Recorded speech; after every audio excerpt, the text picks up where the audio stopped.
जय हिंद, नमस्कार दोस्तों। मैं विराट चौधरी स्वागत करता हूं आपके अपने यूट्यूब चैनल कमांडो अकेडमी पर। दोस्तों आज का ये वीडियो स्पेशली जो एसएससी जीडी के फॉर्म अगर आपने लगाए हैं या लगा रहे हैं तो बहुत सारे डेली के जो मेरे पास में रिस्पॉन्स आ रहे हैं एसएससी जीडी के फॉर्म को रिगार्डिंग, मैं आपको बता दूं प्रत्येक दिन 50 से प्लस कॉलिंग आती है जिनके फॉर्म गलत हो जा रहे हैं। और मैं आपको गारंटी के साथ दावा करता हूँ कि आपके जिनका ये तो 50 से वो कॉल है जिनको पता चल रहा है कि उन्होंने फॉर्म गलत कर दिया, जबकि 100 या 150 या कुछ ऐसे बच्चे हैं जिनको पता नहीं चलेगा उन्होंने फॉर्म में मिस्टेक कर दी है। और कब पता चलेगा? जब एसएससी जीडी की फाइनल मेरिट आएगी उस समय पता चलेगा, क्योंकि उस समय उनके पास में एक बहुत ही प्यारा सा लेटर आएगा जिसका नाम है रिजेक्शन लेटर। ठीक है, जब ये लेटर आता है ना तब आंखों से आंसू आते हैं और फिर पता चलता है कि आपने क्या गलती की है। ठीक है, अगर आप ये एसएससी जीडी के फॉर्म में अप्लाई कर रहे हैं तो इस वीडियो को जरूर देख लीजिए ताकि आप ये गलती नहीं करें। गारंटी है मेरी कि आप में से कई ऐसे बच्चे होंगे, चाहे कितना भी बता दो उनको, वो फॉर्म गलत करेंगे। उनके पास में एक रीजन और है, जो भी मेरे को कॉल करता है तो मैंने कहा भाई आपने चेक क्यों नहीं किया, तो वो बोलता है कि सर, वो साइबर वाला बोलता है कि हम नाइट में भरेंगे, दिन में सर्वर नहीं चलता। बिल्कुल नाइट में भरे, कोई टेंशन नहीं, लेकिन उसको ये बोलो कि चाहे रात में 1 बजे भरे, 2 बजे भरे, 4 बजे भरे, चाहे 10 बजे भरे, जब भी भरे हमको कॉल करे, हमारे को उसकी फोटो दे, जो भी आपका फॉर्म अप्लाई किया उसकी फोटो या कॉल करके हमको जरूर बताए ताकि हम उसको देख सकें, उसकी फोटो को देख सकें और फिर उसको चेक करो कि उसमें कहाँ और क्या आपने मिस्टेक की। ठीक है, उसको चेक करने के बाद ही लाड लो, उसको सबमिट कराए। अगर एक बार सबमिट हो गया, एडिट का ऑप्शन नहीं है और आपका फॉर्म सीधा रिजेक्ट हो जाएगा। और क्या कौन सी गलतियां जिनके कारण फॉर्म रिजेक्ट हो जाता है, मैं आपको आज पूरी की पूरी वो गलतियां बता रहा हूँ, किस कंडीशन में आपका फॉर्म रिजेक्ट हो जाएगा, किस कंडीशन में आपका फॉर्म रह सकता है। ठीक है, या काम चल सकता है। वो सारी की सारी चीजें अगर आपने फॉर्म भर दिया है तो भी देखिए, अगर नहीं भरा है तो भी वीडियो जरूर देखिए, एंड तक देखिए किस कंडीशन में आपका फॉर्म रिजेक्ट नहीं होगा। नहीं तो रिजेक्ट हो जाएगा, फिर बाद में रोगे, जिंदगी खराब हो जाएगी, कोई मतलब नहीं रहेगा। क्या पछताए होत क्या जब चिड़िया चुग गई खेत, कुछ नहीं मिलेगा लाड लो बाद में। तो मैं कुछ पॉइंट ऐसे बता रहा हूँ जिनका ध्यान रखना कि इन पॉइंटों पर अगर आपकी मिस्टेक हुई तो आपका फॉर्म सीधा ही रिजेक्ट कर दिया जाएगा। अच्छे से सुन लीजिए इन पॉइंट को। सबसे पहले एक चीज और बता दूंगा, अगर आप एसएससी जीडी की तैयारी कर रहे हैं तो एसएससी जीडी के लिए गाइड बुक है एग्जाम कार्ड की। ठीक है, एग्जाम कार्ड की एक गाइड बुक है एसएससी जीडी की।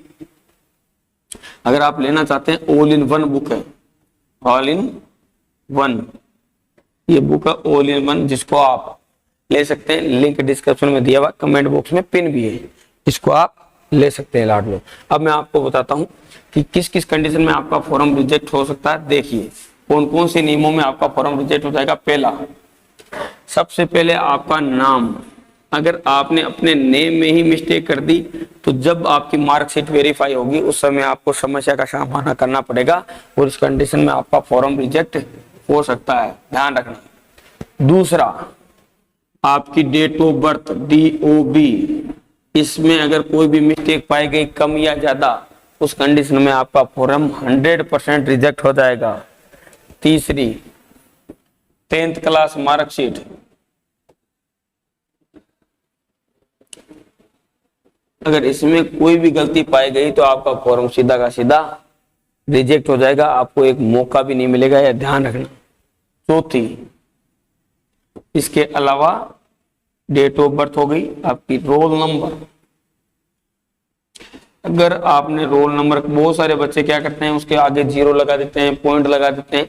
अगर आपने ऐसी कोई भी हरकत की, यानी कहीं पे भी आपने पॉइंट लगाया, 0 लगाया, और उस कंडीशन में आपका फॉर्म रिजेक्ट हो जाएगा। इसलिए जो रोल नंबर है एज इट इज वैसा का वैसा ही लिखे। ठीक है, जैसा आपका रोल नंबर है एज इट इज यानी वैसा का वैसा ही लिखे, ध्यान रखिए। ठीक है, एज इट इज जैसा आपका रोल नंबर है वैसा का वैसा ही लिखिए। अगर इसमें गलती की तो कोई भी चांस नहीं है। इसके अलावा OBC, SC, ST और EWS, अगर इनमें आपके कोई भी मिस्टेक हुई, मतलब कि अगर मान लो आप OBC से बिलोंग करते हो, आपने ST भर दिया, आप ST से बिलोंग करते हो, आपने SC भर दिया, आप मान लो जनरल से बिलोंग करते हो, OBC भर दिया, या OBC से बिलोंग करके अगर आपने EWS भर दिया, तो ध्यान रखना इस कंडीशन में आपका फॉर्म को सीधा रिजेक्ट कर दिया जाएगा। आप जिस कैटेगरी से बिलोंग करते हो वही कैटेगरी भरे, अगर उसके अलावा कोई भी कैटेगरी आपने भरी तो उस कंडीशन में आपका फॉर्म 101% रिजेक्ट हो जाएगा। इस बात का पूरा ख्याल रखे लाडली। ठीक है, इसके अलावा डिस्ट्रिक्ट,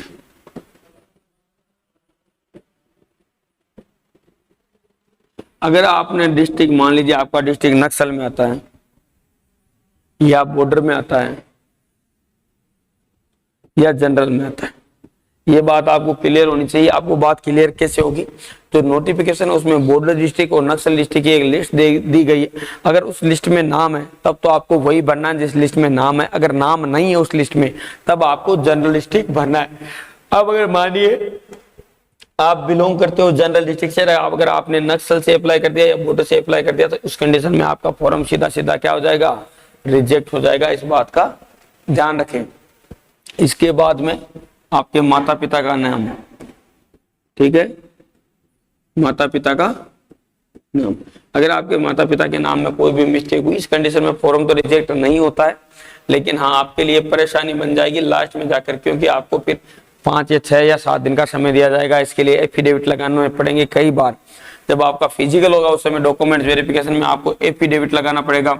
फिर उसके बाद में आपका जो नाम है उसको लास्ट में सही कराना ही पड़ेगा। कहीं ना कहीं आपकी 10th क्लास की मार्कशीट के अनुसार आपका नाम होना चाहिए, जो कि आपकी 10th क्लास की मार्कशीट में जो नाम है वही नाम आपका होना चाहिए। लाडलो, इस बात का ध्यान रखें, वही नाम होना चाहिए जो आपकी 10th क्लास की मार्कशीट में हो, क्योंकि वो आपको बाद में करवाना पड़ेगा। हाँ, आपके माता पिता के आधार कार्ड या उनके जो डॉक्यूमेंट्स है उसमें चाहे कुछ भी हो, उससे कोई मतलब नहीं है, लेकिन किस में सही होना चाहिए? आपके आधार कार्ड में, आपके मूल निवास में यानी डोमिसियल, आपके जाति प्रमाण पत्र में यानी कास्ट सर्टिफिकेट या ईडब्ल्यूएस, इनमें क्या, इनमें जो नाम है वो बिल्कुल सही होना चाहिए। अब मैं आपको बताता हूं कि ये जो कंडीशन है इसमें आपका फॉर्म सीधा रिजेक्ट कर दिया जाएगा। अगर इनमें से कोई भी कंडीशन में आप गलत पाए गए तो आपका फॉर्म सीधा रिजेक्ट कर दिया जाएगा। अब इनके उपाय क्या वो देख लीजिए। नेम का तो आप सभी को पता, उपाय क्या, आपका नाम अगर आप गलती किए, आज सुबह की लाइव क्लास में एक बच्चा बोल रहा है कि सर मेरी मार्कशीट में मेरा ओनली नेम है जबकि फॉर्म में मैंने सरनेम भर दिया है, तो वो गलती है लाडले। वहां पर जब आपको साबित करना पड़ेगा जो आपका सरनेम, तो उस समय आपका विथ हेल्ड में रिजल्ट रोक लिया जाएगा या आपका रिजल्ट रोक दिया जाएगा या आपने समस्या पैदा कर लिए। ऐसी गलती ना करें। जो 10th क्लास की मार्कशीट में नाम है वही नाम आपको फॉर्म में लिखना है, ठीक है। डेट ऑफ बर्थ अगर एक दिन भी ऊपर नीचे हुई, एक दिन भी, तो आपका फॉर्म रिजेक्ट हो जाएगा। इसलिए बिल्कुल सही date of birth, correct date of birth ही लिखे। काउंट कर लेना, 10th क्लास की मार्कशीट के अनुसार ही लिखे। 10th क्लास की मार्कशीट का मतलब है कि 10th क्लास की जो आपकी मार्कशीट है ओरिजिनल, उसको साथ में लेके बैठे, उसी के अनुसार फिलअप करे पूरा का पूरा फॉर्म।